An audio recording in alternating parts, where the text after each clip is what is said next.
지난해에 이어 NHL 단장에 관한 이야기는 오늘도 계속되는데요. 오늘은 NHL 역대 최악의 단장에 대한 이야기가 준비되어 있습니다. NHL 템파베이 라이트닝의 온드레이 팔라트가 소속팀과 5년 재계약에 합의했습니다. 얼마 전에 있었던 신인 드래프트 1, 2, 3순위 지명 선수들도 모두 소속팀과 계약을 완료했고 애리조나 코요테스는 새로운 감독을 선임했습니다. 아샤리 가이사키, 안양 한라가 김기성, 김상호 경제와의 재계약을 발표했습니다. 대명 킬러 웨일즈는 NHL 출신의 맷 멀리와 계약하면서 마지막 외국인 선수 영입을 마쳤는데요. 한 주간에 있었던 아시아 리그의 선수 이동 상황도 살펴보겠습니다. 국내 최초, 국내 유일의 아이스하키 팟캐스트 비하인드넷 105회 시작합니다.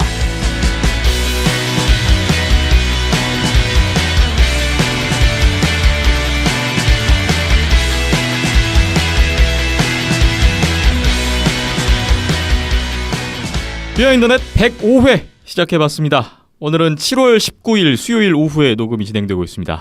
안녕하세요. 저는 김태범입니다. 오늘도 이현섭 기자와 함께합니다. 안녕하세요. 예, 안녕하세요. 3주 연속으로 저와 이현섭 기자 둘이서 진행을 하게 됐습니다. 그러네요. 박힘찬 PD가 오늘까지 참석을 하지 못하게 되는데요. 일단 건강상의 이유는 물론인데 오늘은 현장 취재차 지금 나가 있어요. 오늘 7월 19일 수요일에 태능 선수촌에서 대한아이스하키협회 주최로 미디어데이 행사가 진행되고 있는데 지금 박힘찬 PD가 그곳에 가 있습니다.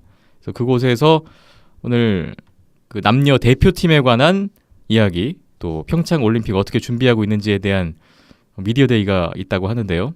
아마 다음 주에 이 미디어데이 소식을 가지고 박힘찬 PD가 녹음에 돌아오지 않을까 생각이 됩니다.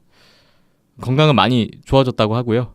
약도 잘 먹고 있고 휴식 잘 취하면서 아마 이제 다시 좀 활동을 재개하는 것 같아요. 많은 분들이 걱정을 해주시고 쾌차를 바란다는 댓글이 또 많더라고요. 여러분의 그 염려와 응원에 힘입어서 점점 좋아지고 있는 것 같습니다. 다음 회에 건강한 모습으로 돌아올 수 있을 것 같고요. 오늘 105회 바로 들어가 보겠습니다.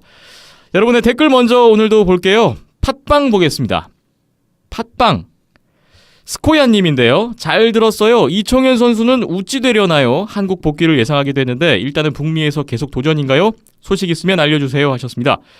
이청현 선수의 근황을 묻는 질문이신데 글쎄요. 아직 올 시즌 어느 팀에서 뛸지는 정해졌다 이런 소식은 들리지 않고 있어요. 현재 태능 선수촌에서 남자 국가대표팀 훈련을 하고 있다라는 정도만 지금 파악되고 있습니다. 어느 정도 기다려야 다음 팀에 대한 결정 내용이 전해질까요? 사실 지금쯤이면 어느 정도 결정을 해야 되는 게 맞는 거고 네. 공개 트라이아웃을 그쪽에서는 할지 모르겠는데 지금 사실 열린 길이라고 봤을 때는 지금 USHL 뛰기도 나이가 많은 이제 나이가 안 될 거고요. 대학 쪽으로 진학을 하는 게 아무래도 북미 쪽 커리어를 유지하는 가장 뭐랄까 그 현실적인 지금의 방법이라고 생각은 하는데 원래는 사실 좀 미리 다 결정이 돼야 맞는 건데 지금까지 이야기가 안 나온 거 보면은 어떻게 돌아가는지는 잘 정확하게는 말씀을 드릴 수가 없는데 네 그런 부분은 그러네요. 원래는 지금 이제 일본에도 사실 이제 선수들이 해외 진출을 한 선수가 있는데 NCAA에 합격을 한 선수 같은 경우에는 사실상 굉장히 일찍 정보가 나오고 이제 다가올 시즌부터 이제 뛸 선수라고 이제 그런 식으로 나오는데 사실 뭐 이청현 선수는 그런 쪽으로 아직까지 이야기가 모르겠습니다. 정확하게 들은 바가 없어서 조금 더 대기를 해봐야 될 것 같네요. 글쎄요. 지금 어떤 상황인지 정확히 저희도 파악은 되지 않고 있는데 좋은 소식을 일단 기다려봐야 될 것 같습니다. 폴 피핀과 실버버그님 댓글인데요. 단장 특집 너무 재미있게 잘 들었습니다 하셨고요. 2탄도 완전 기대됩니다 하셨습니다. 오늘 2탄 손상호 기자가 준비하고 있습니다. 손상호 기자님 NHL 코리아의 특집 칼럼도 완전 감명 깊게 정독하셨다고 하셨네요. 박힘찬 PD님 건강한 모습으로 방송하시길 기원합니다. 말씀 주셨고 질문이 있는데 인포서 특집 부탁드려도 될까요? 하셨어요. 개인적으로 하키 흥미 가지실 때 손상훈 기자님 글을 보셨나 봐요. 흠뻑 빠지셨다고.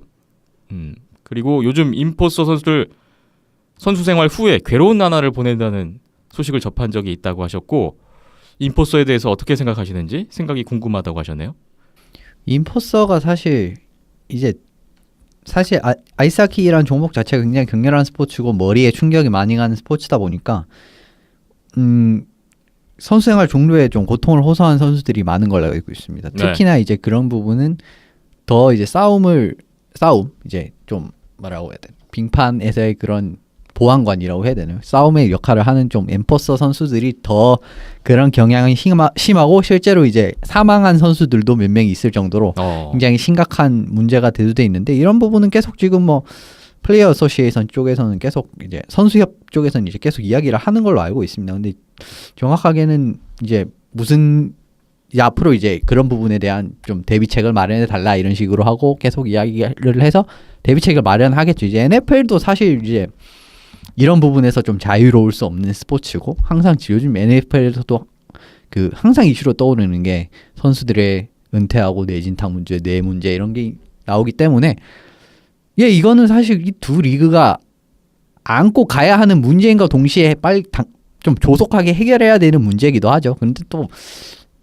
그걸 또 종목의 특성상 그걸 또 해결을 할 수도 없는 노릇이고 어떻게 보면 좀 리그 입장에서는 좀 어려운 그런 느낌인 것 같습니다. 임포서 선수들이 계속 아이스하키에 존재한다는 것에 대해서는 어떤 입장이세요? 그런 부분에 대해서는 이제 점점 좀 더 입지가 계속 좁아들고 있는 것 같아요. 지금 요즘 트렌드로 봤을 때는 임포서가 설 자리가 거의 없다고 보시는 게 맞고요.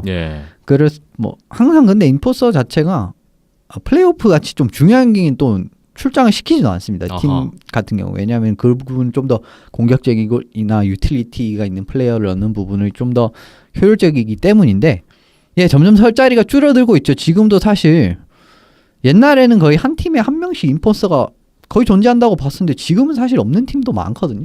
이제 그런 부분에서는 이제 조금 더 리그가 점점 빨라지고 기술을 요구하게 되고 하다 보니까 그런 선수가 있으면 그 부분에 좀 구멍이 생길 수밖에 없습니다. 그래서 그런 부분을 팀들은 또 원하지 않고 그렇지 않은 팀들이 더 성적이 잘 나오는 이런 느낌이 있기 때문에 점점 좀 설 자리가 줄어들고 있는 어떻게 보면 좀 아쉬운 뭐 그런 부분을 이제 싸움이란 이런 매력을 좋아하시는 분들께서는 어떻게 보면 좀 아쉬운 그런 흐름으로 가고 있다고 보는 게 맞죠. 시대의 흐름에 따라서 룰도 바뀌듯이 하키의 트렌드도 많이 바뀌는데 임포서들이 점점 없어지고 있다는 건 그냥 이 시대의 흐름인 것 같다는 생각을 해봅니다. 저는 뭐 나중에 또 임포서들이 더 활발한 활동을 하는 그런 시대가 올지도 모르겠고요. 그렇죠. 뭐 그런 막 이상한 선수 나올 수 있는 겁니다. 막 진짜 터프하기도 터프한데 진짜 스케이팅 뭐 기술 수준이나 스피드나 이런 것도 다 높은 이런 선수들이 나온다면 사실 뭐 임포서 안 쓸 이유는 없죠.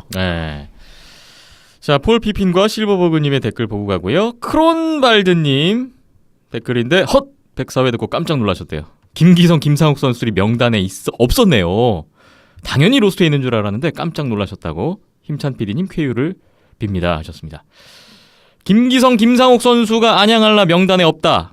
저희가 지난주에 말씀을 드렸었는데 어제였어요. 7월 18일 화요일에 발표가 났습니다. 안양알라 김기성, 김상욱 선수와 재계약 합의했다 라는 오피셜 보도가 떴고요. 많은 분들이 그냥 당연히 있는 줄 아셨기 때문에 만약에 진짜 이 두 선수가 안양알라에 없어진다? 라는 것을 상상조차 하기가 좀 어려우셨을 것 같다는 생각도 해요. 안양알라 또 김기성, 김상욱 선수 팬들 입장에서는 다행인, 어쩌면 당연한 그런 좀 계약 소식이 나왔는데요. 잠시 후에 이 소식 좀 더 자세히 말씀을 나눠볼게요. 팟빵 마지막 이게 댓글은 아니고요. 색다른 게 하나 떴어요. 제가 오늘 녹음 직전에 확인을 했는데 사이더맨님이신 것 같은데 저희 지난 104회 NHL 슈퍼스타 출신 단장 특집에 후원을 해주셨네요. 이게 저는 처음에 1,000원을 후원하였습니다라고 봤는데 자세히 보니까 동그라미가 하나 더 있어요. 10,000원을 후원하셨습니다 라고 나와 있습니다. 저는 사실 이게 뭔지 모르겠어요 아직. 제가 그냥 최근에 이제 1인 미디어나 개인 방송 이런 것들을 보시면 이제 그런 분들한테 후원을 합니다.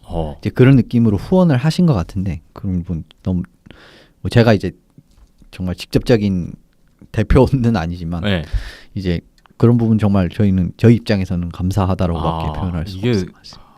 후원이라는 건 일단 저희 비하인드넷 저희를 후원해 주신다, 도와주신다 이런 의미긴 텐데 그렇죠. 제가 사실 이런 거에 둔하거든요. 잘 몰라서 이런 기능이 뭔지도 잘 모르겠고 이런 건 박힘찬 PD가 잘 아는데 좀 빨리 물어보고 확인을 해봐야 될 것 같은데 일단 한 너무나 감사드립니다. 몇십 년치 광고비가 한 번에 그런가요? 그런 느낌이네요. 거의. 10,000원이나 일단 정말 감사하다는 말씀을 드리고요. 제가 뭐 말씀 대표자는 아니지만 저희가 이 후원금은 꼭 아이스하키 발전을 위해서 쓰도록 하겠습니다. 네, 뭐 어떻게 활용할지는 박힘찬 PD가 결정을 하시겠죠. 네. 일단 사이더맨님 너무나 감사드리고요. 다음 주에 다시 한번 저희가 정확히 확인을 해보고 말씀을 드릴게요. 네이버 쪽 댓글로 넘어가 봅니다. 이갈릭님, 김브라더스 재계 안 된다고 하면 그건 테스트 위드 이상의 쇼크겠지요. 하지만 쇼크는 없었네요. 테스트 위드는 이미 결론이 난 상황이라 그랬다고 하셨네요. 하이원 선수단 구성이 궁금해지기는 하나 이 팀의 로스터는 시즌 개막 전날 링크에서 눈으로 확인하는 방법밖에 없겠지요. 그래도 외국인 골리 한 명 영입했던데 하이원은 보도자료도 안 뿌리고 뭐 하는지 하셨습니다.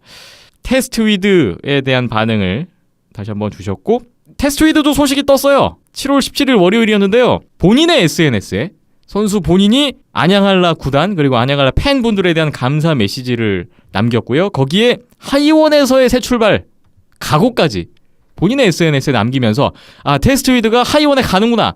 그 루머는 사실이었구나.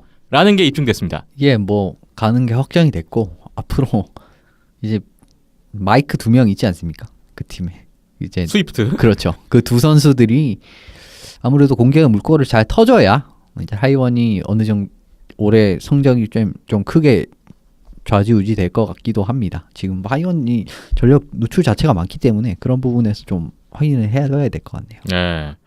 테스트 위드 선수 새로운 출발 계속 응원을 해보고요. 하이원의 선수단 명단도 빨리 나와야 될 것 같아요. 많은 팬분들이 궁금해하고 있습니다. 한라와 대명은 어제 오늘부로 일단 선수단 구성 완료가 공식적으로 발표가 됐는데 하이원만 나오고 있지 않아서 많은 팬들이 궁금증이 증폭되고 있는 것 같습니다. 지금 외국인 골리 영입했다는 얘기는 모 사이트에 이미 나와 있어요. 네, 그건 확정이 된 것 같습니다. 네, 이것도 그거는 굉장히 일찌감치 확정이 됐었죠. 네, 정확하게 빨리 발표가 나왔으면 좋겠네요. 기다려 보겠습니다.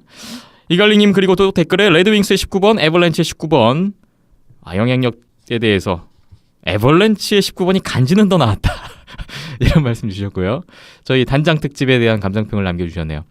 그리고 여기에 카덴자님, 스티브 아이저맨이랑 조 사킥 전성기대가 재밌었다. 또 이갈릭님, 크리스 오스굿, 패트릭 로이 치고받던 시절이 좋았다. 얘기 나눠주셨는데요. 오늘 또 어떤 단장이 소개될지 궁금해지네요. 이갈릭님이 또 박힘찬 PD님 이제 돌아오시나요? 건강하십시오 하셨고요. 바이킹님도 박 PD님 쾌차에 한 표 하셨습니다. 박힘찬 PD님 건강하게 빨리 돌아오셔야 될 것 같습니다. 많은 분들이 기다리고 있고 염려하고 있습니다. 제가 이렇게 얘기하면 또 옆에 박힘찬 PD가 있다면 많은 분들은 아니고요. 4분 있었습니다. 이렇게 얘기하겠죠. 자, 건강한 모습으로 돌아오길 바라고요. 다음 댓글 덩크지조님. 지난주 댓글 다른 계정으로 남겼더라고요. KGOD님이 덩크지조님입니다. 오일러스 팬이시죠? 걱정이 이만저만 아니다고 하시면서 이번 주에 오일러스 팬들이 가장 듣고 싶어하는 소식이 들렸으면 좋겠습니다. 하면서 마무리를 해주셨는데 오일러스 팬들이 가장 듣고 싶어하는 소식은 뭘까요? 드라이사이틀 재계약이죠. 그거밖에 없어요. 아직도 소식이 나오지 않고 있어요. 네. 많은 오일러스 팬들이 지금 기다리고 있는데 한 주 더 기다려봐야 될 것 같네요. 절대 싸지 않을 겁니다. 그래서 이 두 선수한테 얼마를 쓰게 될지가 저도 좀 궁금하긴 한데. 네, 고심이 많겠죠 지금. 그렇죠. 어떻게 해야 되나? 지금 한 명밖에 없어요. 이제 17, 18 시즌 다가오는데 드라이사이트를 한 명만 계약하면 여기도 선수 구성이 끝납니다. 그렇죠. 그렇군요. 네. 마지막 퍼즐인데 참 어렵네요. 다음 댓글 몬트리올 알로에츠님 또 남겨주셨는데요. 역시 박힘찬 PD님의 쾌차 바라셨습니다. 지난주 단장 특집도 잘 들었습니다 하셨고요. 몬트리올 알로에츠님은 나가노 올림픽 때 도미닉 하스게 빠져서 하키를 보셨대요. 제가 알기로 성 기자님도 나가노 올림픽 때 도미니카 쉑 선수의 활약을 보고 그러니까 그 당시 체코슬로바키아였나요? 어쨌든 그 당시에 그 팀의 정말 활약을 보고 입문을 하셨다고 들었습니다. 네. 그렇군요. 사킥과 아이저맨 그 당시 회상을 해주셨는데 무시무시했다고. 아이저맨이 마치 이름이 아이스맨으로 들렸다고 하셨어요. 아이저맨 자꾸 듣다 보니까 이름 좀 괜찮은 간지 나는 것 같아요. 이름이 그 철자도 굉장히 또 엄청 흔히 볼 수 없는 그런 네. Y가 들어간 예, 그런 이름이라 좋아하시는 분들이 많은 것 같습니다. 그러네요. 사킥은 드래프트 로터리 때 봤는데 인터뷰 잘하고 사순이 먹더군요. 다음 방송에서 손상훈 기자님이 베저뱅 헵스 단장 이야기 해주시나 궁금하네요. 전 너무 그가 싫거든요 하셨어요. 몬트리올 팬이신데 지금 단장이 매우 마음에 안 들어 하시는 중이시죠. 제가 아까 봤는데 손상훈 기자님이 오늘 몬트리올 단장보다 더 최악의 단장에 대해서 준비를 하신 것 같더라고요. 예, 한 분 있죠. 네, 비교가 안 되는 수준인 것 같아요. 요즘 방송에서 아주 그냥 좀 너무 강하게 말할 것 같은데 좀 네. 너무 이상한 말을 많이 하시는 그분을 준비를 하셨어요. 뭐 짐작하시는 분들도 있을 것 같은데 잠시 후에 확인해 볼게요. 그리고 바이킹님 댓글인데요. 노장 UFA 선수들이 아직도 많이 결정을 못했네요. 마코프, 바넥, 야거, 이긴나, 휘셔 등등 하시면서 바넥이 그나마 적은 금액으로 계약할 수 있을 것 같은데 디트로이트가 별로 신경을 안 쓰는 것 같다고. 오타와 괜찮을 것 같은데요 하셨어요. 저희는 어떻게 별로 생각하세요? 영입한 선수가 없습니다 이번. 제가 알기로는 네이트 톰슨 선수 정도 영입하고 제이지 파조 선수를 얼마 전에 재계약을 3년 재계약을 한 걸로 알고 있는데 네.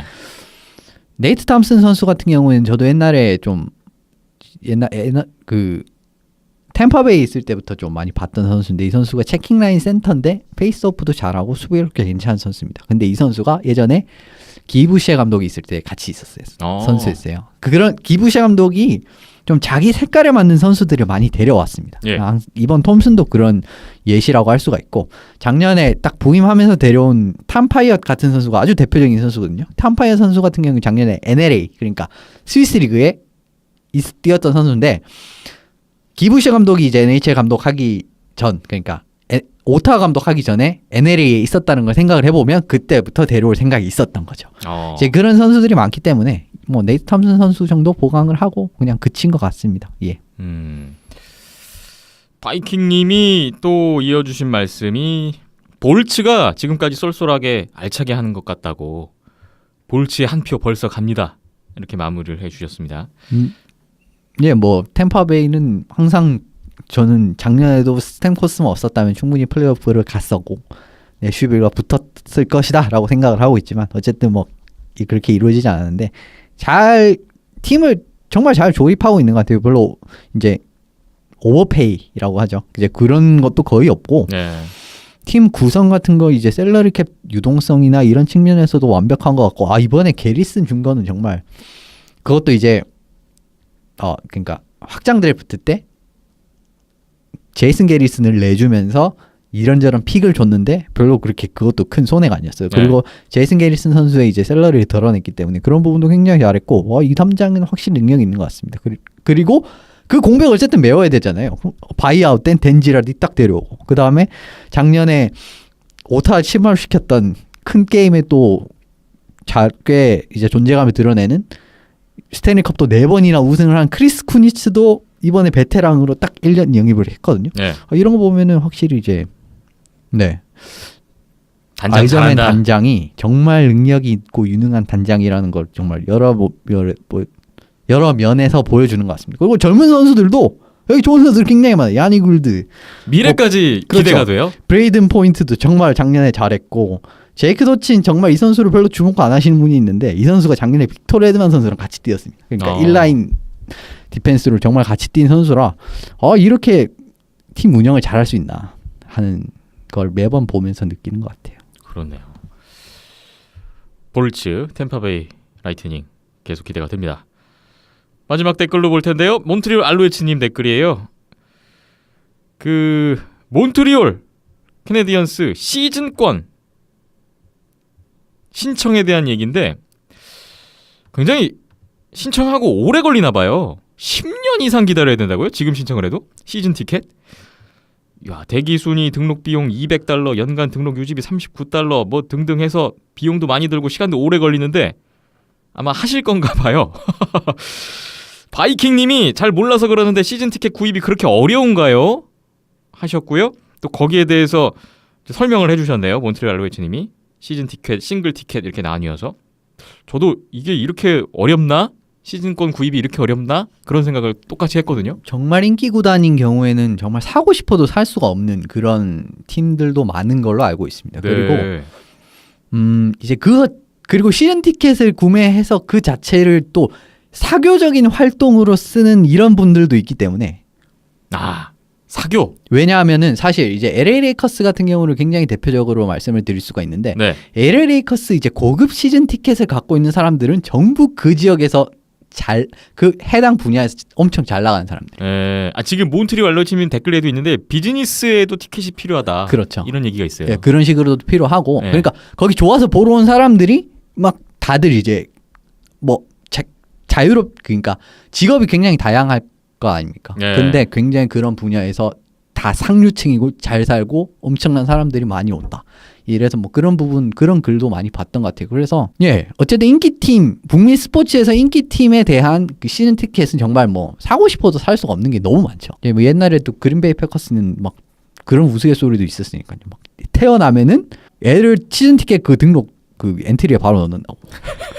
그러니까 30년 이상 걸린다는 얘기가 정말 있어요. 뭐 이거 하려없이 그냥 정말 이거 사막에 모래 하나 딱 건질 그 확률인데 그래도 이제 그 확률을 위해서 어쨌든 그렇게 뭐랄까 그렇게까지 이제 뭐 비용을 지불하고 뭐랄까 서포트를 하는 이런 게 정말 대단한 것 대단들 같습니다. 하시네요. 야, 이런 거 보면 진짜 팬들은 대단한 것 같습니다. 정말 깊게 이제 문화가 자리 잡은 데서는 이제 그렇게까지도 나올 수 있다라고도 말씀드릴 수 있을 것 같습니다. 네. 이렇게 해서 오늘 지난 한 주간 달렸던 댓글들 모두 확인을 해봤습니다. 의견 남겨주신 분들 감사드리고요. 다음 주에도 또 많은 의견을 부탁드리겠습니다. 비하인더넷 105회 본격적인 얘기로 들어가 보죠.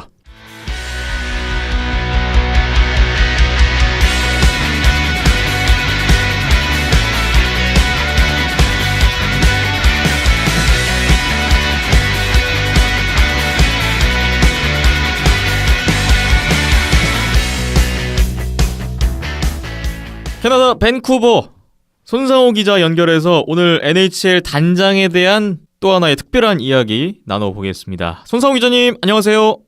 네, 안녕하세요. 네, 지난주에 NHL 슈퍼스타 출신 단장에 대해서 말씀을 주셨는데 많은 분들이 재밌게 들으신 것 같아요. 오늘도 그래서 더 기대가 되는데요. 이번 주에는 역대 최악의 단장에 대한 이야기를 준비하셨다고요? 네, 뭐 사실 그 역대 최악의 단장을 준비하기보다는 좀 단장에 대해서 좀 여러 가지 이야기를 하려고 그랬는데 그 이 인물에 대해서 좀 얘기를 하려고 하다 보니까 너무 길어지더라고요. 그래서 제가 그 오늘 말씀드릴 이번 특집을 할까 하는데 뭐 NHL 팬들에게 그 역대 최악의 NHL 단장이 누구냐 이렇게 묻는다면은 한 10중에서 한 8, 9은 이 인물을 뽑지 않을까 싶어요. 현재 그 미국 방송사죠. 그 NBC의 해설자를 맡고 있기도 한 그 마이크 밀버리예요. 마이크 밀버리요? 네, 그 밀버리는 그 선수 시절에도 굉장히 그 다혈질의 수비수를 유명했었고, 그 해설자로도 그 굉장히 그 많은 논란을 만드는 좀 속히 말하면 좀 어그로꾼이라고 할 수 있을 것 같은데, 뭐 어떻게 이런 사람이 아직까지 뭐 해설자를 맡고 있는지 이해가 안 되는 양반이에요, 사실. 그 밀버리 같은 경우는 지난 96년부터 한 10년 동안 그 뉴욕 아일랜더스의 그 단장을 맡으면서 정말 좀 기행에 가까운 좀 팀 운영을 하면서 좀 안 좋은 쪽으로 좀 전설로 남겨져 있는 인물이에요. 또 그 선수 시절 그 상남자답게 그 단장 시절에도 굉장히 많은 그런 승부수를 던졌는데 던지는 그 승부수마다 족족 망해버리는 그런 안목을 자랑하게 됐고, 뭐 오죽하면 그 아일랜더스 단장에서 잘린 이후 이제 10년이 넘는데도 아직까지 NHL 팀에서 일자리를 잡지 못하고 있으니까 뭐 정말 전설로 남겨져 있는 인물이죠. 방송사 입장에서는 이런 어그로꾼이 매력적일 수 있어요. 계속 노이즈메이커 이슈를 몰고 다니는 이런 사람이 또 매력적일 수 있다는 생각을 해봅니다. 라바볼 보십시오. 저 장난 아니지 않습니까? 오늘 마이크 밀버리에 대한 이야기입니다. 들리는 얘기가 뭐 있는데 밀버리가 수많은 최악의 트레이드를 진행을 했었는데 그 단장에서 물러난 지 10년이 지났어요. 그럼에도 불구하고 아직도 밀버리의 최악의 선택, 밀버리의 최악의 트레이드 뭐 이런 것들에 대해서 언급이 되고 있고요. 이런 것들 다 설명하면 책 한 권을 쓸 정도라고 하던데요? 그쵸. 뭐 밀버리 특집으로 한 3편까지 나올 수 있을 거예요, 정말로. 예. 그 정도로 정말 어마어마했는데 그 너무 다 설명하자면 너무 길어지니까 그 최악 수준의 트레이드 한 2개 정도만 우선 이야기하도록 할게요. 알겠습니다. 네, 우선 그 2001년에 그 오타와 세네터스와 했던 그 트레이드를 먼저 이야기해볼 건데요. 그 당시 그 뉴욕 아일랜더스 같은 경우는 그 2001년 당시에 그 7년 연속으로 그 플레이오프 진출에 실패하던 좀 최악의 팀이었어요. 예. 하지만 그 당시 2000년도쯤에 그 찰스 왕이라는 그 중국계 미국인 억만장자가 이제 팀을 이제 그 사면서부터 좀 돈이 이제 생기기 시작했거든요. 그러면서 이제 그 팀을 재건하려고 이제 좀 약간 노력을 하던 찰나에 그 당시 그 아일랜더스는 이제 프랜차이즈 스타가 필요했었고 또 그 당시 또 오타와 세네터스는 그 러시아 출신의 그 넘버원 센터인 그 알렉세이 야신을 좀 이제 그 좀 사이가 안 좋았어가지고 이 선수를 좀 트레이드 블락에 올려놨는데 그 아일랜더스가 이 선수를 이제 트레이드 해오게 되는 일이었죠. 예. 오타와와 했던 트레이드라고 하니까 옆에서 이현섭 기자님이 고개를 끄덕끄덕 하십니다. 그런데요, 야신이 실력은 좋았는데 하지만 경기 외적으로는 문제가 많았던 선수였죠. 그쵸, 야신이 오타와 시절에 오타와에서 오랫동안 뛰면서 정말 좋은 활약을 펼쳤는데 사실 이제 뭐 그 경기 외적으로는 그 잔여 계약이 그 남았는데도 불구하고 이제 연봉을 더 올려달라고 뭐 땡깡 피우다가 주장 자리도 뺏기고 뭐 한 시즌 출장 정지를 당하게 됐고 좀 여러모로 문제가 있었던 선수예요. 예. 또 게다가 뭐 에이스 역할을 해야 함에도 불구하고 플레이오프에서 계속 부진하다가 그 마지막 팀 미팅에 불참하면서 이제 또 플레이오프 이제 오타가 1라운드에서 떨어지는 모습을 그냥 구경하기만 했고요. 또 어쨌든 아일랜더스는 이제 오타와에서 마음이 이미 떠난 야신을 영입하는 대가로 그 당시 그 2001년 신인 드래프트 그 전날에 이루어진 트레이드로 기억하는데 예. 그 2001년 신인 드래프트 전체 2픽을 아일랜더스 갖고 있었는데 그 2픽하고 그 당시 그 2m가 넘는 정말 그 체구가 좋은 좀 터프한 젊은 수비수를 이제 그 오타와로 넘기게 돼요. 예. 그런데 문제는 그 드래프트 전체 2픽이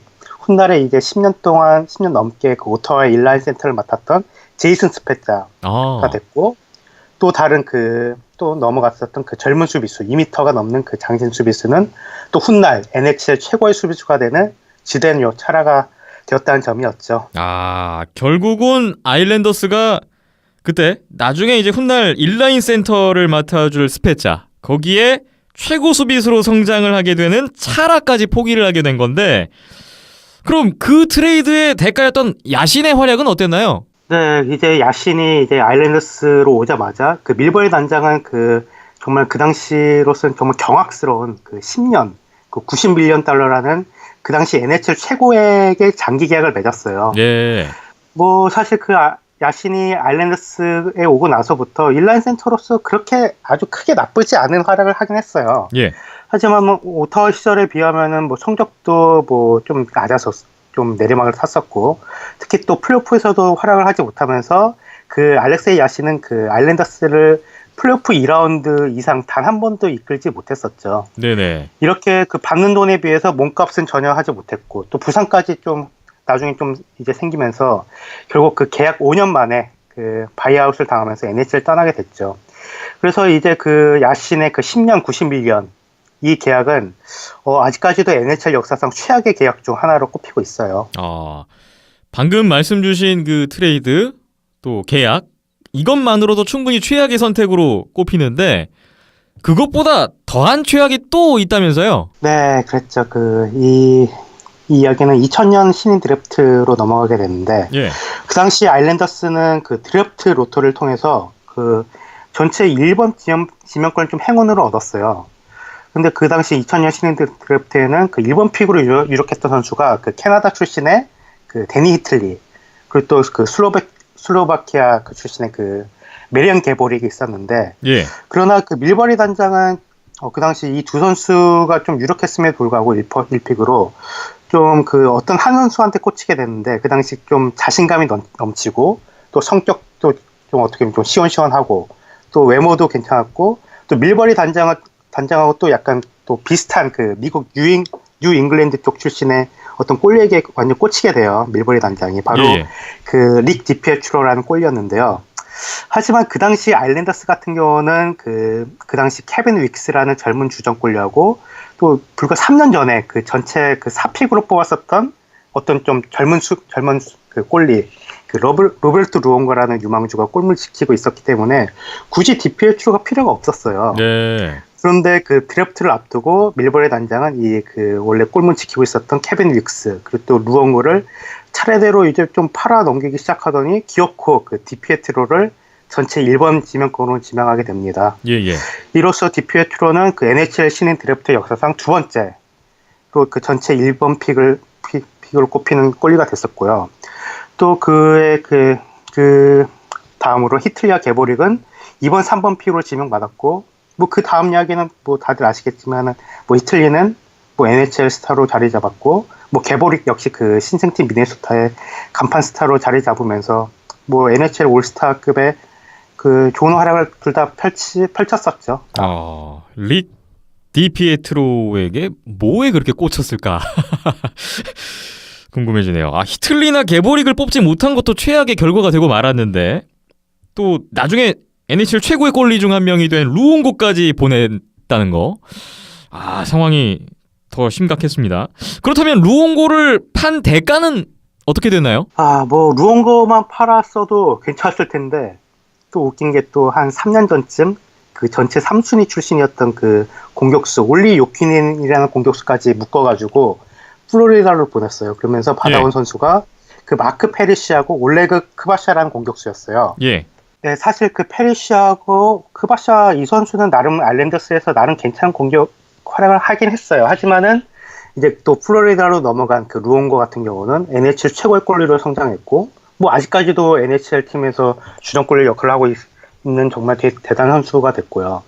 또 젊은 공격수 요키넨 같은 경우는 플로리다에서 또 올스타급 그 인라인 센터로 성장하게 됐죠. 예. 그러니까 그 아일랜더스는 그 아직 검증이 전혀 되지도 않은 그 디피에트로에게 자리를 마련하기 위해서 그 미래의 그 NHL 최고 골리가 되는 그 루옹고 또 인라인 센터로 이제 성장하게 되는 요키넨을 이제 보내버리는 실수를 저지르게 된 거죠. 예. 그러니까 앞서 말씀드린 그 야신 이 트레이드와 루옹고 트레이드가 없었다면은 또 게다가 또 디피에트로를 선택하지 않았다면은 아일랜더스는 이제 그 요키넨, 그 스페자라는 그 올스타 센터 원투펀치에 이어가지고 뭐 데니 히틀리 혹은 그 메리안 게보릭이라는 뭐 인라인 그 윙어를 갖고 있으면서 최고의 공격진을 갖추게 됐었겠고요. 또 최고의 골리 루옹고, 또 최고의 수비수 차라까지 이제 갖고 있으면서 정말 그 대단한 팀을 만들 뻔했었죠. 네. 참 말씀 계속 듣다 보니까 이런 생각 드네요. 밀버리 단장이 그냥 아무것도 하지 말고 가만히만 있었어도 이런 선수들 다 품에 안을 수 있었는데 그렇게 됐다면 뉴욕 아일랜더스가 정말 우승 전력을 갖추지 않았을까 이런 생각도 듭니다. 네, 그러게요. 예. 그나저나 그 루옹고까지 팔면서 그 당시에 1번 픽으로 지명을 했던 디피에트로, 이 디피에트로는 어떻게 됐나요? 네, 압박감이 얼마나 심했겠어요. 그 커리어 초반부터 좀 힘이 들었죠. 예. 우선 그 골리 같은 경우는 드래프트가 되고 나서도 뭐 아무리 정말 좋은 유망주라고 하더라도 최소 한 3년 정도는 그 주니어 리그나 좀 AHL 같은 좀 하이리그에서 좀 성장할 시간을 줘야 되는데 아일랜더스는 뭐 쓸만한 골리들 다 팔아버렸으니까 그 디피에트로를 그 시즌에 곧바로 데뷔를 시켰는데 뭐 당연히 성적은 처참했죠. 하지만 뭐 그래도 그 이후에는 좀 디피에트로를 이제 마이너리그에서 좀 경험을 쌓게 만들면서 한 드래프트 되고 나서 한 3년 후 한 03-04 시즌부터는 뭐 아주 뭐 나쁘지 않은 좀 슬슬 주전 골리로 이제 자리를 잡게 됐고 이제 슬슬 1번 출식의 포텐셜을 약간씩 보여주는가 싶었죠, 사실. 예. 그 이후에 디피에트로가 NHL 역사상 최장기 계약을 맺으면서 다시 한번 큰 이슈를 받게 됐습니다. 네, 이렇게 좀 자연스럽게 오늘 내용의 주인공은 그 밀버리 단장에서 이제 디피에트로 넘어가게 되는데요. 예. 왜냐하면 제가 말씀드리는 계약은 그 밀버리 단장이 경기를 되고 나서 이제 그 맺어진 계약이었어요. 2006년 시즌을 앞두고 그 아일랜더스는 그 디피에트로와 그 당시 NHL 최장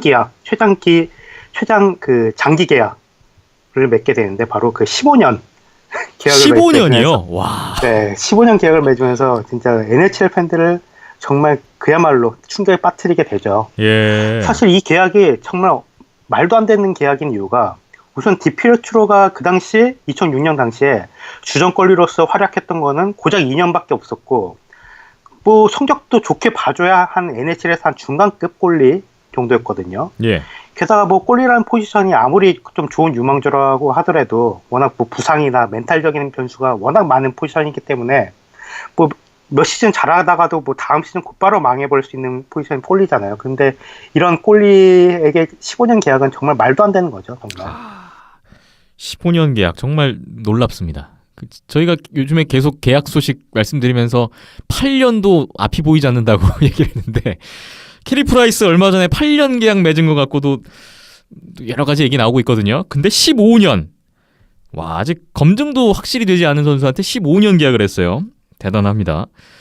그래도 그 계약 이후에 첫 두 시즌은 괜찮았더라고요. 이듬해 커리어 베스트 성적 냈고 그 다음 해에는 첫 올스타전에 나서기도 했죠. 네, 그랬죠. 뭐 괜찮게 나가는 것 같지만은 아이러니하게도 그 첫 올스타전에서 좀 부상을 당하면서 그 이후 좀 인저리 프로온 선수가 되고 말았어요. 예. 그러니까 팀이 좀 안겨준 15년 계약은 뭐 디피에트로 본인에게도 굉장히 큰 부담이었을 거예요. 그러니까 뭐 슬슬 NHL 주전권리로 이제 자리를 잡으려고 하고 있었지만은 NHL 팬들 뭐 저 역시도 그 디피에트로를 실력보다는 좀 어처구니 없는 장기 계약으로 기억을 하고 있었거든요. 예. 또 디피에트로 이 선수 성격 자체가 굉장히 다혈질이었고 좀 어떻게 보면 좀 약간 책임감도 좀 강했던 걸로 그랬던 것 같아요. 그래서 빨리 몸이 나아야 한다는 좀 부담감을 갖고 좀 몸값을 좀 빨리 해야 된다는 이런 부담감 때문에 죄를 좀 서둘렀던 게 아닌가 싶어요. 그래서 올스타전에 나섰던 시즌 이후 그 2년간은 그 부상에서 돌아오자마자 또 다치고 뭐 그런 게 계속 반복되면서 2년 동안은 그 13경기 출전이 그쳤고요. 네. 그나마 뭐 그 2010, 2011년 시즌에는 간만에 좀 건강하면서 주전골리로서 나선가 싶었지만은 그 당시 거의 최악의 성적을 기록하다가 또다시 좀 큰 부상을 당하고 말았어요. 아, 그런데요, 그 당시에 당했던 부상이긴 부상인데 그 부상 과정이 상당히 황당했어요. 네, 좀 많이 유명한 사건인데요. 그 당시 그 피츠버그가 경기 중이었는데 그 상대 골리 그 브렌트 존슨과 골리 파이트를 디피에트로 벌이게 돼요. 예.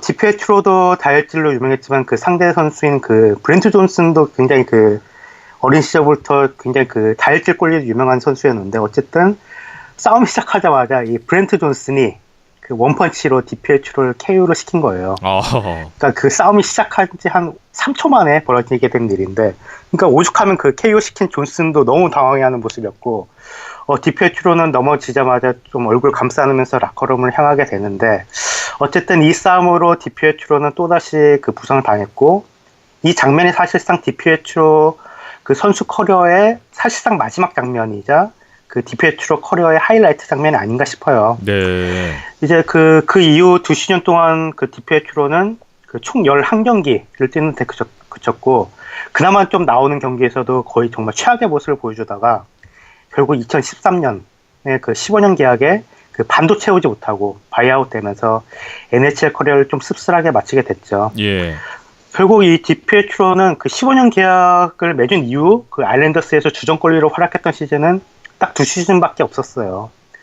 그러니까 디피에트로는 이렇게 좀 어처구니 없는 이런 계약 때문에 굉장히 그 엄청난 놀림감을 받기도 했었고 굉장한 압박감에 시달리면서 좀 굉장히 우울증을 또 자신도 겪었다고 그래요. 뭐 자살 시도도 뭐 했었다는 그런 이야기도 있었고요. 예.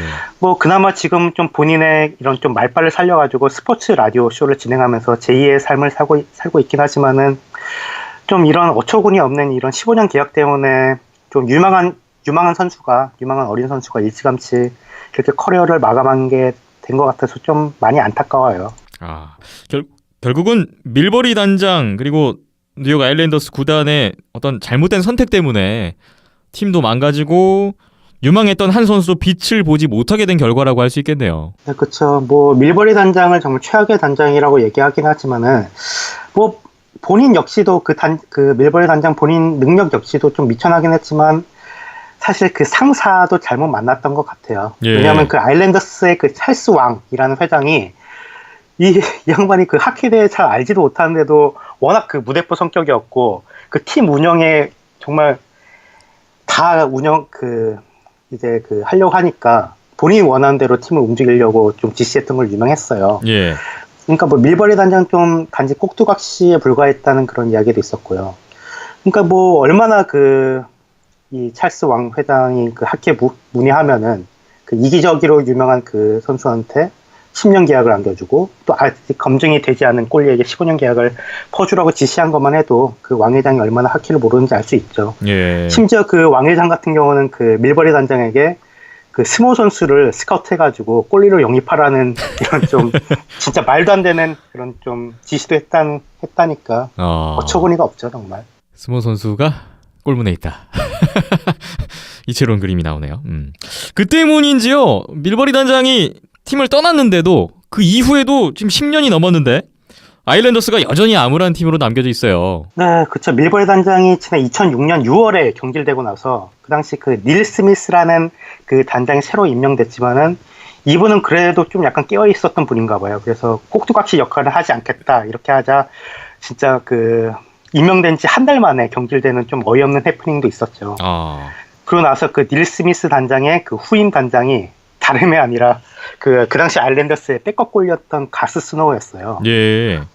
그러니까 NHL 프런트 경험은커녕 선수로 이제 시즌을 시작하려고 했던 그런 사람을 갖다가 단장 자리로 앉혀버린 건데 이것만 보더라도 아일랜더스 진짜 팀 운영이 얼마나 찰스 왕 이 회장의 무대뽀식으로 되고 있는지 보여진 것 같아요. 그리고 이 스노우 단장은 단장으로서 그다지 좋은 모습을 보여주지 못하고 있죠. 하지만 꼭두각시 역할을 잘해서 그런지 몰라도 현재 NHL에서 세 번째로 긴 기간 동안 한 팀의 단장을 맡고 있는 상황이에요 지금. 예. 그러니까 뭐 스노우 단장이 이제 팀을 맡은 2006년 이후로 12시즌이 이제 지났는데 12시즌 동안 딱 4번밖에 플레이오프에 팀이 올라가지 못했고 그런데도 불구하고 이제 스노우 단장이 계속 자리를 잡고 있는 게 어떻게 보면 좀 아이러니하죠. 말을 잘 듣는가 보네요. 네, 그런가 봐요.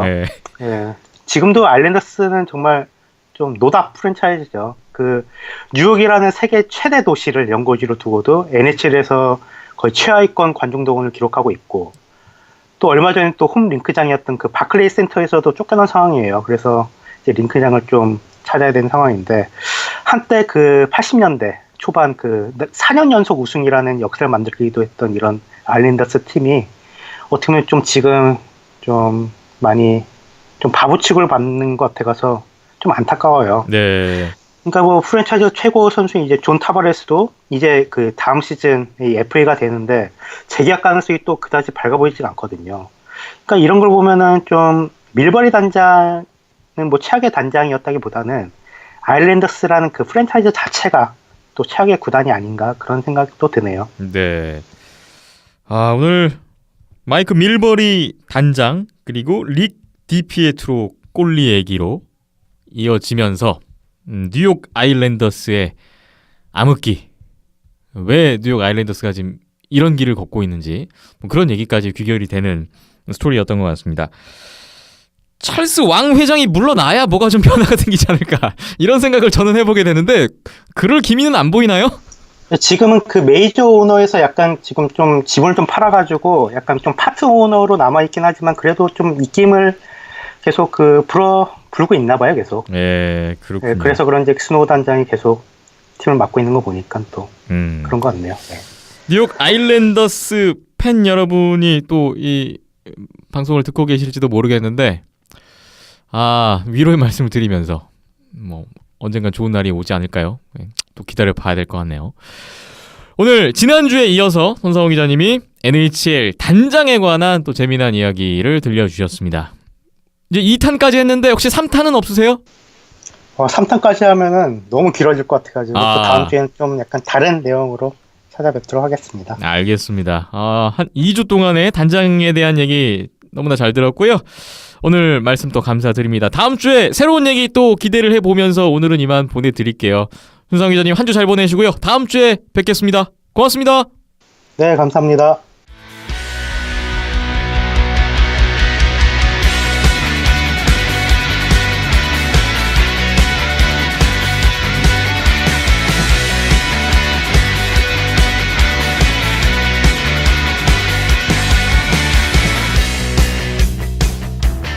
비하인더넷 105회 이번에는 이연섭 기자와 함께 NHL을 비롯한 한 주간에 있었던 해외 소식들 살펴볼까 합니다. 일단 오늘 첫 번째 얘기가 템파베이 라이트닝의 계약 소식인데요. 온드레이 팔라트와 재계약을 했습니다. 예, 뭐 2주 연속 템파베이부터 시작을 하게 됐네요. 예. 뭐 팔라트 선수가 5년 재계약에 합의를 했는데 연간 530만 달러를 받게 됐습니다. 뭐 5년이면은 네, 괜찮은 수준이죠. 지금 만 26살로 알고 있고 여러모로 사실 타일러 존슨과 너무 이 선수가 유사하기 때문에 사실 유사한 이유도 같은 라인에 많이 뛰고 호흡을 많이 맞췄기 때문이기도 한데 예. 너무 유사해요. 그렇기 때문에 뭐 재계약이 돼도 존슨 선수와 유사한 수준이 되지 않을까라고 이제 많이 예상을 했는데 그 부분으로 결정이 났고요. 1, 2라인 윙 자리에서는 사실 어디에서나 뛸 수가 있거든요. 그래서 이 선수가 뭐 부상만 없으면은 50포인트, 60포인트 정도는 그냥 쉽게 기대할 수 있는 선수이기 때문에 앞으로 뭐 존슨 선수와 마찬가지로 이제 스탬코스 쿠체로프 선수의 뭐 지원 사격을 하게 될 수도 있고 이 선수와 같이 뛰게 될 수도 있기 때문에 이런 부분에서 템파베이 공격에 정말 많이 도움이 될 거라고 생각합니다. 아이저맨 단장의 운영에 대한 긍정적인 평가 계속 말씀이 나왔는데 이 계약도 긍정적으로 보시나요? 그렇죠. 사실 뭐 이런 부분도 26살이고 이때까지 보여준 걸 생각하면 얼마든지 오버페이가 가능한 이런 느낌의 선수거든요. 예. 그런데 그런 부분도 확실하게 협상을 해서 5년 530만 달러 정도면 사실 5, 60% 정도 기대를 하는 수준이라면은 이 정도면 조금 싸게 잡았다라고도 이야기를 할 수가 있습니다. 그렇기 예. 때문에 예, 역시나 아이저맨 단장의 유능함이 나왔던 대학이라고 말씀드릴 수 있을 것 같습니다. 그렇군요. 템파베이 라이트닝의 온드레이 팔라트 재계약 소식이었고요. 다음 얘기는 그 얼마 전에 신인 드래프트 있었잖아요.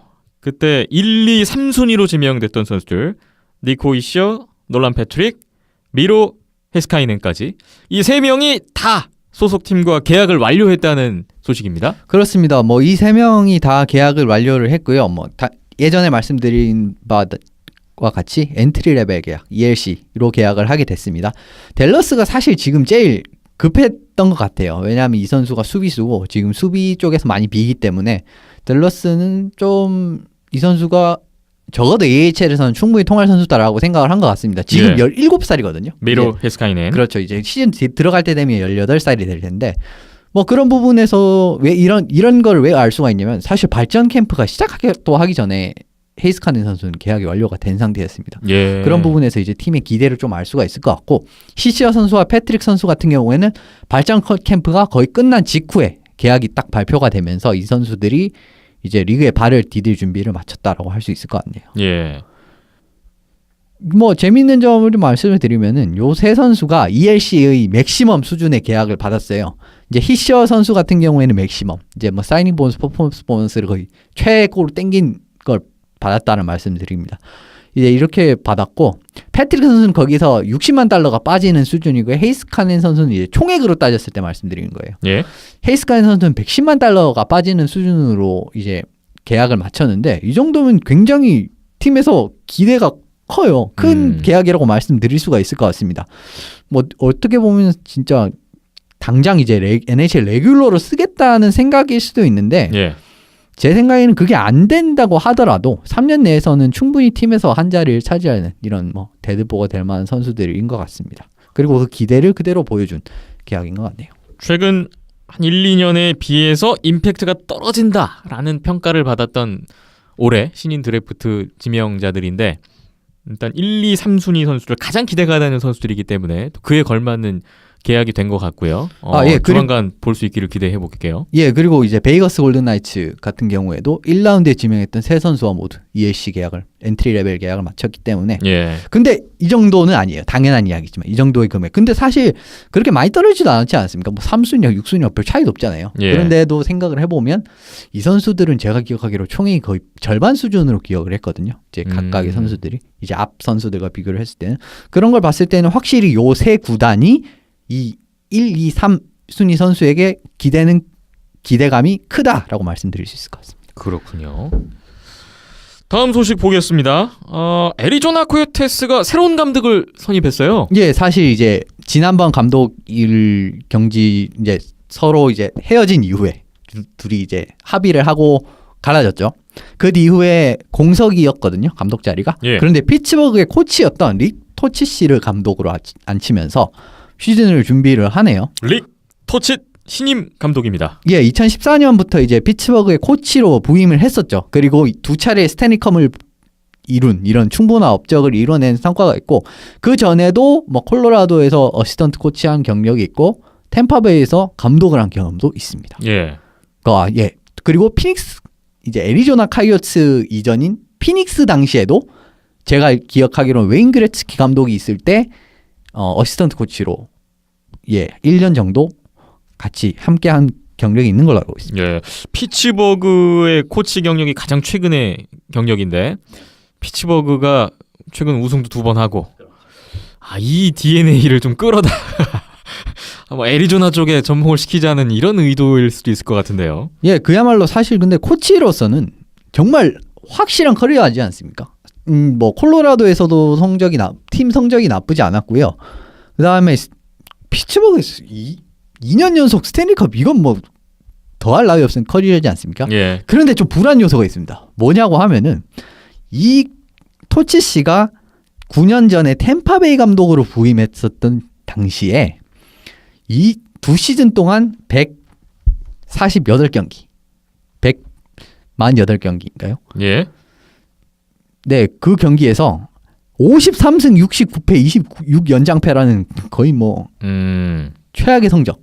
승률이 한 30%대네요. 그렇죠. 30% 40% 거의 그 네. 수준에 육박을 하는 감독으로서는 진짜 못 믿어온 모습을 보였어요. 그래서 피츠버그, 제가 기억하기로는 그 경질 당하고 난 이후에 피츠버그를 이제 2014년에 들어오기 전까지는 NHL 코칭 경기가 없는 걸로 알고 있습니다. 그 예. 정도로 이제 아무도 찾지 않았다는 거죠.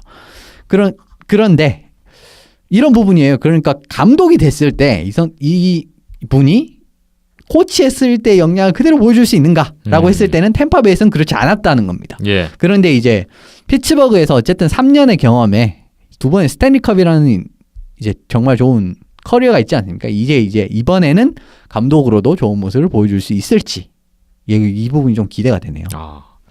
감독으로서 한 차례 실패를 맛봤는데 그 이후에 또 시간은 많이 흘렀고요. 과연 애리조나에서 감독으로서의 재기를 할 수 있을지 지켜볼 일이네요. 릭 토칫 애리조나 신임 감독 소식이었습니다.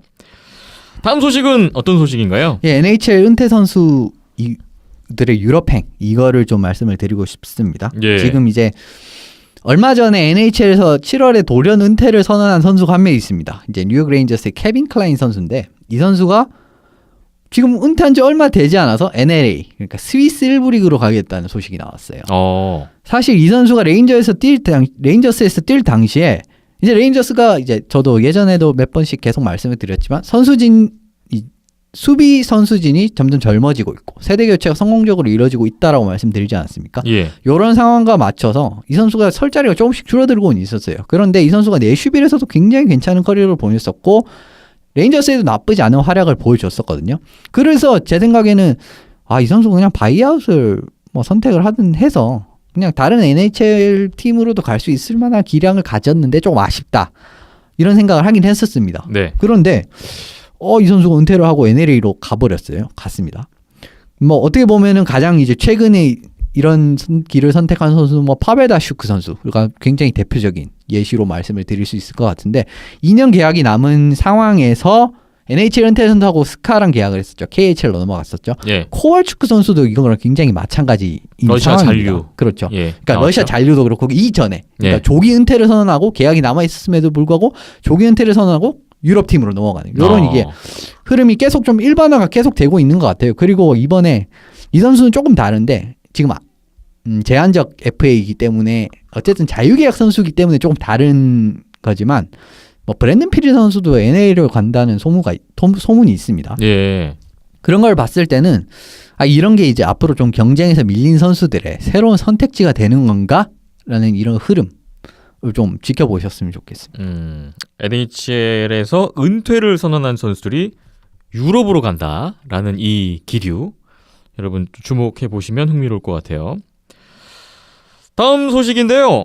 오랜만에 KHL 얘기를 들고 오셨군요. 예, KHL이 이제 11일에 지난 11일에 일정을 발표했습니다. 이번 다가올 시즌에 대한 새로운 일정. 시즌 일정이 발표됐어요? 예, 프리시즌은 어제부터 시작을 했습니다. 사실 그러니까 한국 시간으로 오늘 벌써요? 어제 오늘 들어가는 새벽부터 시작을 했고요. 시즌 시작은 8월 21일.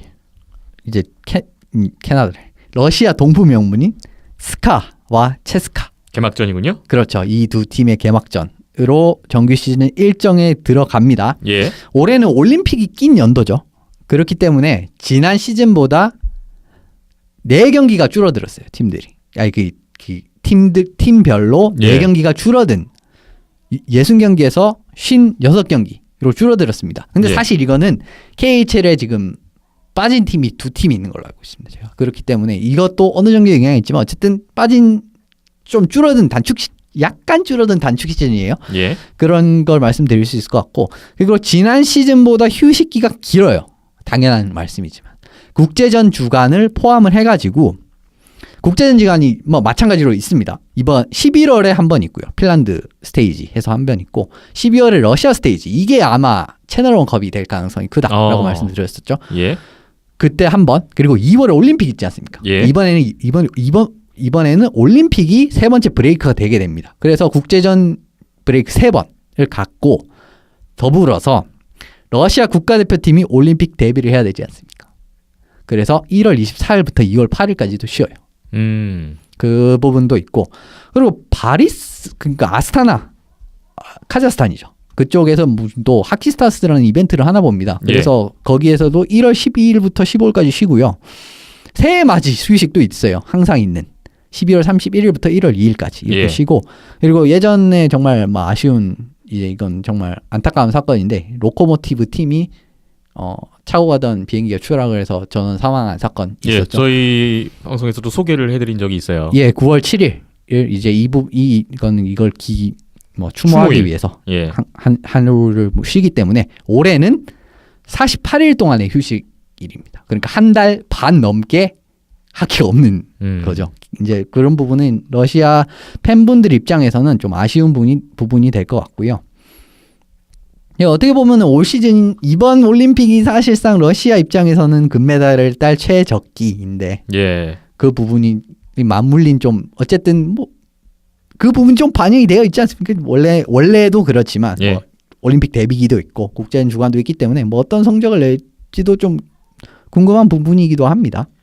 올림픽 시즌이라는 특별 변수가 역시 적용이 되는 KHL이고요. 8월 21일 스카와 체스카의 개막전을 시작으로 새로운 시즌에 들어갑니다. 자, KHL 팬분들도 계속해서 주목을 하시면 좋을 것 같네요. 마지막으로 러시아 쪽에서 새로운 리그가 출범한다는 소식이 있어요. 이거 어떤 얘기인가요? 예, 실크로드컵, 이걸 사실 2주 전부터 제가 좀 각을 재고 있었는데 이번 주에 각을 재고 있다가 이제야 꺼내시는 얘기. 시간이 좀 안 맞아서 말씀을 못 드리고 있다가 이번 주에 말씀드립니다. 러시아와 중국이 어떻게 보면 연합해서 하는 리그라고도 보실 수 있을 것 같은데, 실크로드컵을 개최를 해서 이 컵에 동아시아 팀과 유럽 팀의 참가까지 원한다는 이야기가 있어요. 근데 그런 게 이제 지금까지 알려진 바에 따르면 내년 시즌부터 시작이 되고요. 러시아의 2부 리그인 VHL 팀들이 참여를 하고 중국 팀들의 참가가 확정이 된 상황입니다. 러시아, 중국은 참가가 확정이 된 상황이에요. 그런데 이제 주최 측은 앞서 말씀드린 대로 한국, 일본, 유럽 팀도 참가하고 싶으면 참가가 돼요. 요런 지금 올 시즌 일단 아니고 내년에 다음 시즌 2018-19 시즌부터 시작이 되는데 VHL 팀들의 중국 팀들의 참가는 확정이 됐다. 여기까지 지금 나온 상황이에요. 네. 중국 측을 말씀을 드리면 지난주에도 말씀드렸듯이 이쪽은 좀 러시아 체제를 따라갑니다. 러시아의 하키 이제 그런 발자취를 따라가는 노선을 선택을 했는데 내년에 요 대회를 위해서 3개의 팀을 창단합니다. 중국에 새로운 팀이 생겨요? 예, 중국의 새로운 팀이 창단이 지금 확정이 됐고 올림픽이 있는 2022년까지 8팀에서 10팀까지 늘릴 계획이라고 해요. 그렇게 보면 이제 이 대회에 대해 얼마나 투자를 하고 있는지 감정적으로 아실 수 있을 것 같습니다. 지금까지 제가 알기로는 한국, 일본이나 유럽 팀의 참가, 러시아가 유럽이니까 러시아는 치죠. 한국, 일본 팀의 참가는 공식화되지 않은 걸로 알고 있어요. 그런데 이 실크로드컵이 어쨌든 한국, 일본 팀을 이렇게 유치하고 싶어를 하니까 어떻게 보면 이거는 좀 아시아 리그에 어느 정도 영향이 있는 뉴스라고도 말씀을 드릴 수가 있을 것 같거든요. 이 부분이 근데 지금 아시아 리그는 이번에도 이제 지난 계속 이제 말씀을 드렸지만 올해는 올림픽 브레이크다는 이야기를 했지만 어쨌든 좀 축소가 되고 있는 느낌으로 가고 있어요. 그렇습니다. 차이나 드래곤도 빠졌고 예. 전체적인 경기 숫자도 굉장히 줄었습니다. 그런데 이런 상황에서 지금 정말 공격적으로 실크로드컵 주최 측에서 이렇게 마케팅이라 뭔가를 한다면은 사실 넘어갈 의지도 그거는 아무것도 알 수가 없는 상황이지 않습니까? 예. 그러니까 지금 아시아리그 참가하는 팀이 그쪽으로 넘어가는 이제 이런 상황이 나올 수도 알 수 없는 일이기 때문에 네. 이런 부분에서 좀 아시아리그 쪽에도 이제 행보를 확실하게 해야겠죠. 뭐 어떻게 보면 뭐 축소를 택할 것인지는 모르겠지만 뭐 그런 방향을 택할 것인지 아니면 뭐 정말 여기에 대항할 만한 동아시아의 뭐 어떻게 보면 좀 전통이 있는 리그지 않습니까? 이런 리그로 발전을 택할지는 좀 지켜봐야 될 것 같습니다. 실크로드컵 러시아와 중국을 중심으로 새로운 리그의 바람이 일고 있는데 중국이 지금 뭐 8팀에서 10팀까지 팀을 늘린다고 하고요. 지금 우리나라 3팀이 있고 일본 4팀이 있는데 그렇죠. 어마어마합니다. 여기에 지금 실크로드컵 측에서는 한국 팀들, 일본 팀들, 유럽 팀들도 좀 와라 라는 지금 제스처가 나오고 있는 것 같은 지금 분위기네요. 글쎄요. 아시아 리그 참가하고 있는 우리나라 팀, 일본 팀들, 뭐 사할린까지 뭐 충분히 주목을 해볼 만한 뉴스고 또 고민도 해볼 수 있는 그런 영향이 있는 뉴스인 것 같습니다. 사실 굉장히 이제 구체적인 리그의 그림은 아직 뭐 최측에서는 가지고 있겠지만은 리그가 될지 사실 컵이 될지 이런 부분은 조금 더 이제 나중에 되면 이제 보도 자료가 계속 나오겠죠. 그런 예. 부분은 그때 확인할 수 있겠습니다만은 뭐 컵 대회가 되면 사실 뭐 한국, 일본 팀들도 그냥 당연히 참가할 수 있을 거라고 봅니다. 그냥 예. 뭐 짧은 단기간의 컵 대회인 경우에는 그렇죠. 예. 근데 리그가 된다 이렇게 되면 이제 앞서 말씀드린 그런 부분 아시아 리그에도 영향이 올 수밖에 그렇죠. 없다. 영향이 올 수밖에 없는 그런 예. 상황이기 때문에 좀 지켜보시면 재밌을 것 같습니다. 그렇군요. 자, 오늘 NHL부터 해서 뭐 KHL 또 실크로드컵이라는 또 새로운 소식까지 이현숙 기자와 함께 다양하게 정리를 해봤습니다. 세계의 하키판은 또 이렇게 돌아가고 있구나. 네, 더 많은 일들이 있습니다만 오늘 또 재미난 소식 잘 들었습니다. 비하인드넷 잠시 후에 아시아 리그 쪽 얘기를 나눠볼게요.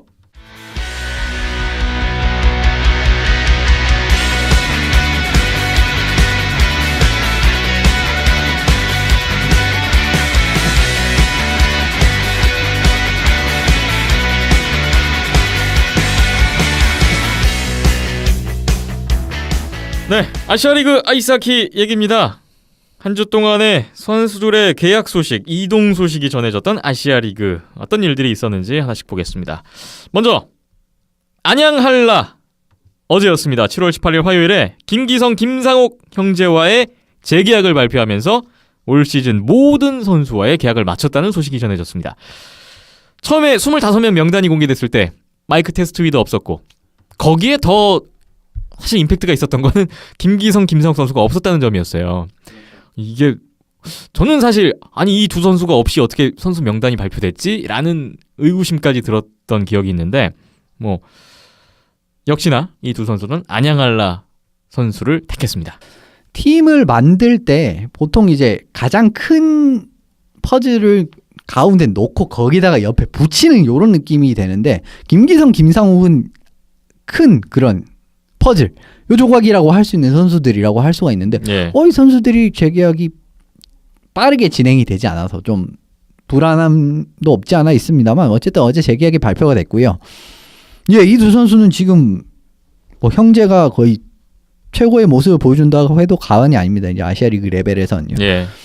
뭐 한라 입장에서는 작년에도 잘했고 뭐 한라 있을 때 계속 잘했던 요 두 선수를 뺄 수가 없다고 생각을 했을 것 같고 이 두 선수가 뭐 MVP도 차지를 하고 이제까지 한라의 뭐 트로피에도 크게 공헌을 했기 때문에 네 한라 입장에서는 정말 완벽한 계약인 것 같습니다. 네.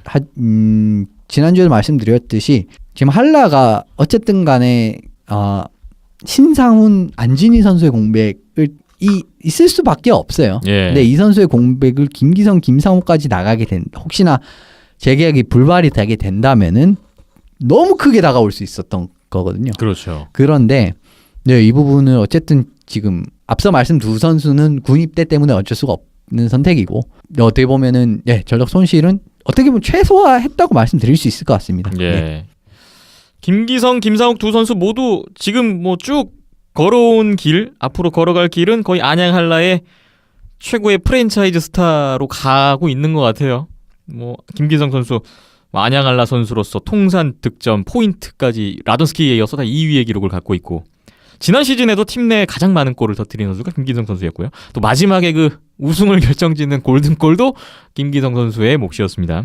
김상욱 선수 지난 시즌 MVP 뭐 두말하면 잔소리죠. 네. 그래서 안양 한라가 이 두 선수와의 이제 계약까지 완료하면서 올 시즌 선수단 구성을 모두 끝냈습니다. 그리고 오늘 저희 녹음하기 직전에 오전에 또 한 가지 뉴스가 떴는데요. 대면 킬러 웨일즈도 선수단 역임을 마쳤습니다. 그 마지막 퍼즐은 바로 네 번째 외국인 선수 발표가 됐는데요. 지난 시즌에 오지 이글스에서 뛰었던 맷 멀리를 영입했다는 소식이 있었습니다. 자, 과연 마지막 외국인 선수가 누굴까? 케빈 콘스탄틴 감독의 인맥이 나오는 거 아닌가? 이런 상상까지 해보면서 기다렸던 선수인데 익숙한 선수가 온다는 소식이에요. 맷 멀리. 그렇죠. 이제 사실 지난달이었죠. 지난달이었나요? 다음 7월 중으로 전 NHL 뛰었던 선수가 한 명 합류할 것이다. 예. 요걸 밝혔을 때 좀 기대를 하긴 했었습니다. 어느 정도의 좀 어떻게 보면 빅네임 이 오는 건가? 이 생각도 했었는데 사실 뭐 빅네임이라고 보기에는 조금은 왜냐하면 익숙한 선수죠. 근데 오지글스에서는 좋은 활약을 보였습니다. 2라인 센터로 주로 출장을 했던 걸로 기억을 하고 쿠지 슈에이 선수와 같이 주로 손발을 맞췄던 걸로 기억을 지난 합니다. 시즌에 44도움에 63포인트를 냈어요. 네, 뭐 포인트 부분에서는 뭐 남부럽시 없는 활약을 했다고 저는 생각을 하고요. 예.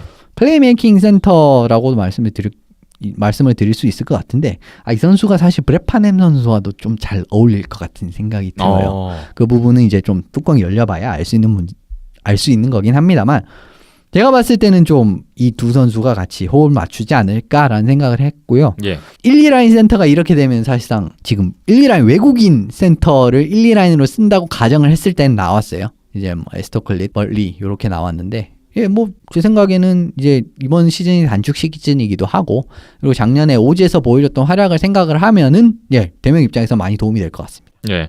맷 멀리 선수 37살. 아마도 대면 킬러 웨일즈 선수단 중에 가장 고연령자이지 않을까 싶고요. NHL 출신은 맞아요. NHL 1999년에 피츠버그의 2라운드 51순위 지명을 받았던 적이 있고 2003-2004 시즌에 NHL 데뷔를 했었네요. NHL은 62경기 경력이 있고요. AHL에서 353경기 가장 많고요.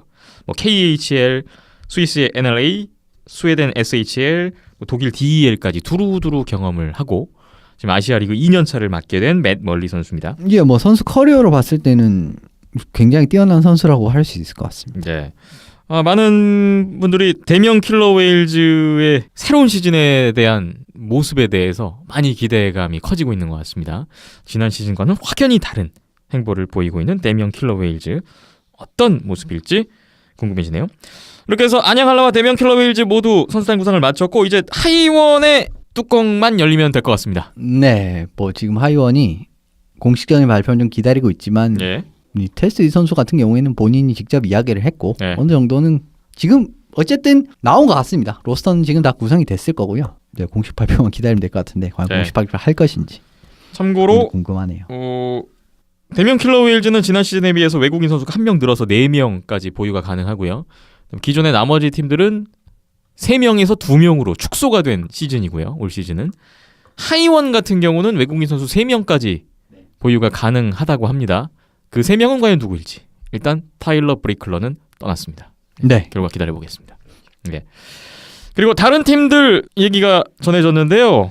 도쿠 프리블레이즈의 공격수 맷 포프 지난 시즌 아시아리그 포인트왕입니다. 김상욱 선수와 함께 68포인트를 기록했던 이 포인트왕이 아시아리그를 떠난다는 소식입니다. 제가 생각했을 때는 이 선수는 잡을 것이다라고 생각을 했는데 지금 전반적으로 일본 팀들이 돌아가는 걸 보면은 다 계약을 안 해요. 외국인들을 안 쓸 것 같은 느낌도 사실 좀 듭니다. 예. 단축 시즌이기도 하고 별로 이제 야망이 없다고 한다면. 그래서 근데 작년에 포프 선수의 활약을 되짚어 본다면은 프리빌레이즈 입장에서는 굉장히 큰 굉장히 아쉽게 다가올 가능성이 큽니다. 예. 이 선수 공격 수비에서 다 활약을 했었기 때문에. 그런데 근데 어쨌든 EIHL로 넘어가게 됐죠. 이제 카디프 브리클러 데블스 선수와. 팀으로 가네요. 예, 브리클러 선수와 마찬가지로 EIHL로 넘어가게 됐는데 뭐 어떤 활약을 보여주진 지켜봐야 될 것 같습니다. 그렇습니다. 그리고 일본 제지 크레인즈의 공격수 맨 월터도 크레인즈를 떠나서 오스트리아 EBEL로 이적을 한다는 소식이 있었습니다. 네, 뭐 벤 월터 선수까지 떠나면서 크레인즈도 지금 공격진들이 다 떠난 상태네요. 그러네요. 지난 시즌 39포인트를 했던 벤 월터가 떠났고요. 벤 월터 같은 경우는 크레인즈 입단 직전까지 오스트리아 EBEL에서 뛰었었는데 다시 복귀를 하게 된 형국이 됐어요. 자, 1월 일본 외국인 선수를 떠난다는 소식만 전해지고 뭐 계약했다, 누구를 영입했다라는 소식은 없는데 그래서 한번 마지막으로 살펴볼까 합니다. 지금 일본 팀들 도크 프리블레이즈 일단 맷 포프 떠났고요. 로건 스테펜손과 콜 자렛이 남았는데 이 두 선수와 재계약을 할 거냐 아니면 뭐 새로운 선수가 올 거냐 이런 문제가 남아 있고요. 일본 제지 크레인즈를 보면 제프 러베키오하고 맨 월터 두 공격수가 이미 다른 리그로 떠났고요. KC 보로도 계약 종료가 발표됐어요. 재계약 안 할 분위기고요. 오지글스 같은 경우에 맷 멀리 데미언 킬러 웨일즈로 갔고 라이언 콜드웰 계약 종료 발표됐습니다. 스테판 메이유가 남았는데 글쎄요. 나 알 수가 없죠. 네. 마지막으로 니코 아이스벅스 같은 경우에는 데이브 펑크하고 마크 딜라고 두 공격수 계약 종료가 발표가 된 상황에서 어제였어요. 마크 딜라고가 일단 영국 EIHL로 갔다는 소식이 전해졌습니다. 예, 지금 벅스 같은 경우에는 얼마 전에 발표로 이 세 선수와 계약이 만료돼서 다 케빈 미첼까지. 전부 예. 다 나갔다라는 이야기가 나왔습니다. 예. 근데 뭐 지금 사실 지금쯤이면은 외국인 선수를 구하기도 힘들고 지금 전반적인 이런 흐름으로 봤을 때는 진짜 일본 팀들이 올해는 외국인 선수를 안 쓰나? 이런 생각도 할 수 있을 정도로 조용해요. 예. 네, 어떤 선택을 할지는 좀 더 지켜봐야 될 것 같습니다. 일본 팀들의 외국인 선수 대폭 물갈이 될 것 같고요. 2명까지 보유가 가능한데 뭐 계약했다는 소식이 없어요. 이러다가 진짜로 외국인 선수 없이 갈지도 모르겠습니다. 그리고 그런 가운데 이제 사할린이 또 있잖아요. 아시아리그에. 사할린의 상황은 뭐 특별히 전해지고 있는 게 없는데 일단 떠난 선수들이 소식이 나왔어요. 일단 루슬란 베르니코프 안양알라 갔고요. 알렉세이 카척도 지난 시즌에 53포인트, 팀 내에서 네 번째로 많은 포인트를 했던 선수인데 이 선수도 떠났고요. 또 수비 쪽에 팀으로 라슬로프 선수, 공격수 드미트리 오그네프, 또 수비수 피도로 크라페까지 지금 5명의 선수가 이미 이적을 완료했다는 소식이 전해졌고요. 과연 뭐 새로운 선수가 있는지. 근데 살리는 지난 시즌까지 보면 워낙 시즌 중에도 로스터가 많이 바뀌어서 그렇죠. 이쪽은 이제 예측하기가 힘들어요. HC 아드미랄과 협약이 되어 있는 팀이기 때문에 네. 그 선수들이 몇 명이 올지는 봐야 될 것 같고요. 사실 이 팀에선 지금 작년 시즌과 변화한 거는 사실 두 선수입니다. 이제 베르니코프 카추크 선수라고 말씀드릴 수 있는데 예. 어쨌든 둘 다 떠났어요. 이 부분은 또 어떻게 메울지. 좀 예레민하고 시시카노프와 함께 이제 가장 팀의 득점을 만들었던 네 선수 중에 2명이 갔어요. 그렇죠. 네. 뭐 이렇게 보면 어떻게 보면 뭐 골로빈이나 남아있는 선수들이 좀 남아있는 선수들 그냥 구축을 할 것인지 아니면은 뭐 사실 살리는 선수 잘 데리고 오거든요. 야. 가만히 보면 뭐 VHL에서 괜찮은 선수들 있으면 데려오고 이런 부분이 있었기 때문에 좀 더 발표를 기다려 봐야 될 것 같습니다. 네. 2시즌 연속 준우승을 차지했던 사할린의 로스터도 기다려보겠습니다. 아시아리그 얘기 마무리하면서 이현숙 기자님이 한 가지 정정해 주실 게 있다고요? 예, 지난주에 제가 이제 아키모토 테니스 선수를 이야기하면서 이 선수가 혼혈이다라고 말씀을 드렸는데 혼혈이 아니었습니다. 이제 아시아리그 사무 쪽에서 연락이 왔다고 말씀을 드려야 될까요? 네. 예, 그렇게 알아본 결과 말씀이 정확하게는 그쪽에서 이제 혼혈이 아니다라고 말씀을 들었고 이제 그런 부분에서 정정을 말씀드립니다. 혼혈이 아니고 외국인 부모님에서 태어나서 지금은 일본에서 살고 있는 이제 이런 선수라고 말씀드릴 수 있을 것 같습니다. 그렇군요. 자, 데니스 아키모토에 대한 선수에 대한 얘기는 정정을 하고 넘어가겠습니다. 자, 혼선을 일으킨 점 죄송합니다. 사과드립니다. 네. 자, 오늘 105회 이제 마무리할 시간인데요. 간단하게 대회 안내, 경기 안내 드리면서 마무리해 보겠습니다. 앞서 말씀드린 대로 지금 7월 19일 수요일 오늘 태능선수촌에서 대한아이스하키협회 주최 미디어데이 행사가 진행 중에 있습니다. 오늘 뭐 일정을 보니까 남자 국가대표팀의 훈련이 공개되고요. 또 훈련 후에 선수단 스탠딩 인터뷰 예정돼 있고 또 평창올림픽 어떻게 준비하고 있는지 이와 관련한 프리젠테이션이 진행된다고 합니다. 오늘 특별히 이 프리젠테이션에는 대한아이스하키협회 정몽원 회장이 직접 나와서 프리젠테이션을 한다고 하는데 어떤 얘기가 나오고 있는지 궁금하네요. 박힘찬 PD가 현장에 가 있습니다. 다음 주에 이 미디어데이 행사 후기를 박힘찬 PD를 통해서 좀 자세하게 들어보면 좋을 것 같은데 또 기다려보겠습니다. 그리고 우리나라 여자 아이스하키 국가대표팀의 친선 경기 일정이 발표가 됐어요. 2017 PNG 초청 여자 아이스하키 국가대표팀 친선 경기. 대한민국과 스웨덴의 경기가 잡혔습니다. 7월 28일 금요일 저녁 7시, 7월 29일 토요일 오후 3시. 장소는 강릉 하키센터입니다. 세계 랭킹 5위의 스웨덴과 만나게 됐는데요. 근데 재밌는 건 지금 평창 올림픽 B조에 우리나라랑 스웨덴이랑 같은 조예요. 근데 올림픽 전에 이렇게 친선 경기를 미리 한다. 이것도 좀 이채로운 대진입니다. 예, 뭐 그런 부분에서는 어떻게 보면 서로 탐색전이라고도 말씀을 드릴 수가 있겠고, 근데 오는 선수들의 그걸 봐야 되죠, 한번. 어쨌든 그런 부분을 보게 될 것 같고, 네. 봐야 될 것 같고, 스웨덴 입장에서도 미리 사전 답사할 겸, 뭐 강릉 하키센터 또 한번 보고, 그러네요. 그리고 뭐 주변 환경을 미리 그렇죠. 한번 느껴보는. 예, 답사를 의미가 있을 하는 것 같아요. 목적도 있기 때문에 그런 부분에서 생각을 하시면 될 것 같습니다. 예. 스웨덴 여자 대표팀 최근 4번의 올림픽 모두 4강 이상을 했던 팀인데 아주 강한 상대와 좋은 경험이 될 것 같습니다. 우리나라 여자 대표팀의 경기 강릉 하키센터 7월 28일, 29일 많은 응원을 부탁드리겠습니다. 또 2017 고교 아이스하키 리그 3차 리그, 이번 3차 리그는 제45회 문화체육관광부 장관배 대회를 겸한 대회인데요. 7월 22일 토요일부터 7월 30일 일요일까지 고려대 아이스링크에서 고등부 6개 팀이 또 경기를 펼칩니다. 3차 리그가 마지막 리그예요. 3차 리그를 통해서 이제 왕중왕전에 진출할 최종 4팀이 또 가려지니까 고려대 아이스링크 또 여러분 많은 관심이 있었으면 좋겠습니다. 저희 비하인더넷 이제 마무리하겠습니다. 온더스포츠.tv, 페이스북 온더스포츠, 유튜브 온더스포츠, 팟빵과 아이튠즈, 네이버 스포츠 라디오와 네이버 TV 온더스포츠 항상 열려 있습니다. 여러분의 많은 의견과 또 관심 부탁을 드리면서 오늘 방송은 마무리하겠습니다. 오늘 이현섭 기자였고요. 고생 많으셨습니다. 저는 김태범이었습니다. 다음 주에 106회로 돌아오겠습니다. 오늘 함께해 주신 여러분 고맙습니다.